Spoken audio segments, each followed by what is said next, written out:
Strangers at the Door. Chapter 1. An Innocent Beginning. It was a warm summer evening. Michael Harper, a 16-year-old boy, had arranged to get together at his country house. It was the perfect place for a party. Far from the prying eyes of parents and neighbors, the house stood on the edge of a forest, surrounded by dense trees, and was a cozy refuge for teenagers. The group was small but time-tested.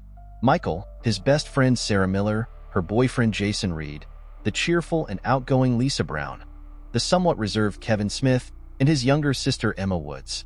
They were all full of enthusiasm and joy, anticipating an unforgettable evening. They drank beer, played board games, and enjoyed the freedom from parental supervision. Laughter and chatter filled the room when Lisa suggested watching a horror movie. Michael found an old film, and the group gathered around the TV, immersing themselves in an atmosphere of fear and adrenaline. Chapter 2. The First Knock. The evening was in full swing when the first knock at the door was heard. The room fell silent, and the teenagers, who had been laughing and chatting, froze. Michael, the host, was the first to stand and head to the door. He pressed his ear to it, trying to hear anything. "Who's there?" he asked loudly, but there was no response, only silence.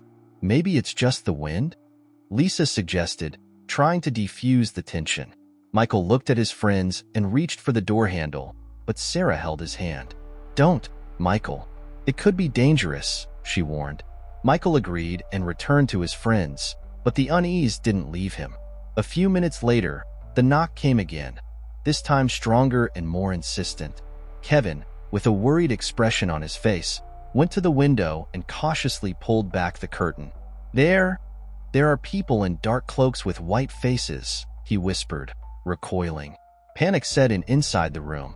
Michael quickly locked and barricaded the door, and the others followed suit, reinforcing the windows and doors to prevent anyone from breaking in. "I'll try to call the police," Michael suggested, but there was no cell signal. Emma looked nervously at her brother. "There's an old radio in the garage, but to get to it, we'll have to go outside," he said, looking at his friends. They all knew it was extremely dangerous. The knock came again, louder and more insistent this time. When asked what they wanted, the strangers replied that they had come for two of them. If they were handed over, the rest would be safe. If not, the strangers would break into the house. "What if we don't hand them over?" Lisa asked, her voice trembling. "Then we'll come in and take everyone," came the threatening reply. Chapter 3. Inner Conflict. The teenagers gathered in the center of the room, realizing the seriousness of the situation. Fear and panic grew. Each of them knew they couldn't trust even their friends. The night was turning into a nightmare. "We have to do something," Jason said, clenching his fists. "We can't just sit and wait." "What if they're telling the truth?" Emma asked, looking at her brother. "What if they really will leave if we hand over those two?" "We can't risk our friends' lives," Michael objected. "We have to stick together. There's an old radio in the barn. I used to play with it all the time, and it works." The group decided to come up with a plan. Jason and Kevin volunteered to go outside to get to the barn and turn on the radio. They carefully planned the route and prepared for a confrontation with the strangers. Chapter 4. Rescue Attempt. Jason and Kevin cautiously exited the house through the bathroom window, trying not to make any noise.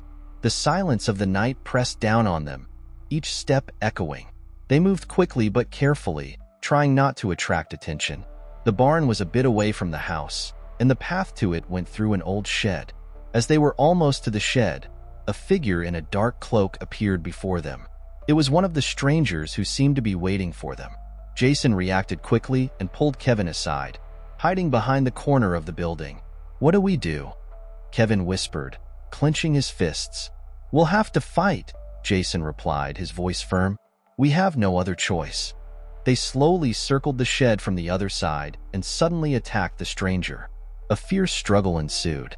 The stranger was strong and agile, his movements quick and precise. Jason and Kevin struggled to hold him, each blow seeming insufficient to stop him. "Hold on," Jason shouted as the stranger knocked him down. Kevin rushed to help his friend, but the enemy was too strong. The stranger grabbed Kevin by the throat, trying to strangle him. Seeing this, Jason desperately searched for something to strike with. His eyes fell on a pair of garden shears lying on the shed floor. "Kevin, hang on," Jason shouted, picking up the shears. He lunged forward and thrust them into the stranger's neck with force. A cry of pain and rage erupted from the stranger's lips as he tried to pull the shears from his neck. Kevin seized the moment and pushed him, causing him to fall to the ground. Jason and Kevin, breathing heavily, looked at their fallen enemy. "We did it," Kevin whispered, hugging Jason. "We won." They looked around and noticed that during the struggle, they had knocked over the radio, and it now lay broken on the floor. "Damn, the radio is broken," Kevin said, picking up the pieces. "Now we have no way to communicate with the outside world." "We don't have time to fix it," Jason replied. "We need to get back to the others and come up with another plan." Chapter 5. Fear and Doubts. They returned to the house, locked the door, and gathered around Kevin, trying to administer first aid. Emma trembled with fear, holding her brother's hand. They understood that time was against them. "We can't stay here," Michael said. "We have to figure out how to get out of here." "But how?" Lisa asked, her voice shaking. "Those people are everywhere." At that moment, the knocking on the door resumed, louder and more furious. The strangers demanded that Kevin and Emma be handed over. The teenagers began discussing possible escape options. "We can't hand them over," Jason said firmly. "We have to find a way to get out of here together." "Why are they so insistent on Kevin and Emma?" Michael wondered. "What's so special about them?" Emma and Kevin exchanged glances, their faces expressing fear and confusion. "We didn't want to tell anyone," Emma began, her voice trembling, "but it looks like we have no choice. Kevin and I were born into a strange community. Our parents were part of some cult. When we were very young, we were supposed to be sacrificed in a ritual." Kevin continued, his voice filled with bitterness. "Our mom couldn't accept it and decided to run away. She took us and moved to another town, trying to hide from the cult. We hoped they wouldn't find us, but it looks like they did." "Damn," Michael swore, realizing the seriousness of the situation. "So they came for you to complete the ritual?" "Looks like it," Kevin nodded. "But we can't let them do it." Sarah suggested using Michael's car, which was in the garage. It was a risky plan, but they had no other choice. "We need to figure out how to get to the garage," Michael said. "If we can start the car, we have a chance to escape." Chapter 6. The Ultimatum. The strangers outside were becoming more aggressive. They began banging on the doors and windows, trying to break into the house. Michael, Jason, and Sarah decided it was time to act. "We'll go out the back door," Michael said. "If we can get to the garage, we have a chance to escape." They helped Kevin downstairs, followed by Emma and the others. The house was dark and quiet, but fear of the strangers pushed them forward. "We have to be quiet," Michael whispered, opening the door to the outside.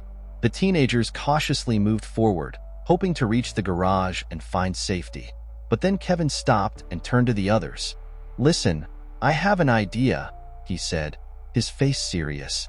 "I'll distract them. While they're busy with me, you'll have a chance to get to the garage." "Are you crazy?" Emma exclaimed, her eyes filling with tears. "We can't leave you." "It's our only chance," Kevin insisted. "If we all go together, we'll definitely be caught.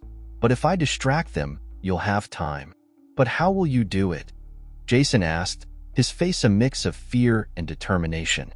"We have alcohol," Kevin replied. "We can make Molotov cocktails. It will create enough noise and fire to distract them." Michael and Jason exchanged looks and nodded. The plan was risky, but they had no other choice. They quickly gathered bottles, alcohol, and rags to make a few Molotov cocktails. Chapter 7. The Diversion. When the cocktails were ready, Kevin looked at his friends. "As soon as I throw the first cocktail, run to the garage," he said. "Don't stop and don't look back. We'll meet there." Emma hugged her brother, her eyes full of tears. "Please be careful," she whispered. "I promise," Kevin replied, squeezing her hand. Kevin approached the door and cautiously opened it. He stepped outside, holding one of the Molotov cocktails. The strangers immediately noticed him and began moving toward him.